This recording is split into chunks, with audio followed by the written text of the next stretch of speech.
have a very clear idea, with help if you need it from consultants or other people, but have a clear idea of what you think your value proposition is and why, and then have your assumptions clearly laid out. So in the, again, maybe I've been fortunate at these academic medical centers that I work at, but they're very curious, interested people.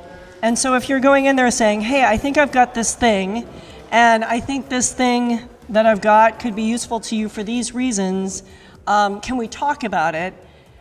They're going to be willing to have a conversation, because you're not going in to say, I want to sell this thing because I believe it's this. Like, you lose credibility very quickly if you go in with what you think the answer is instead of a dialogue. But be very transparent about that dialogue, and you build trust. And at the end of the day, in healthcare, just my belief, and maybe I'm too squishy about this, but it's a human business, and it's a relationship business, and it's a trust building business. So if you come in with a clear understanding of what you're trying to learn and why, it's going to go well. So for example, yesterday, I was working with a Canadian company, and we had it was a conversation with a very senior level person in the healthcare ecosystem in Boston.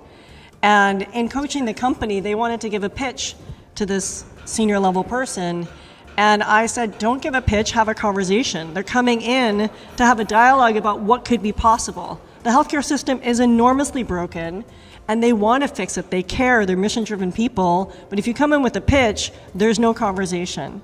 And so it was a different kind of shift of gears for this company to have that conversation in an open, we don't have the answers here. This is what we're doing in Canada.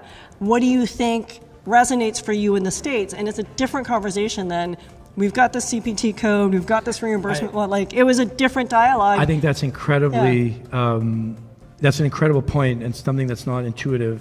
We always say it's much more than the tech, that the answer isn't in the tech, but that's a whole other level. I like that. It's a human business. Mm-hmm. If you're coming at it from any other angle, you're probably not going to get very far.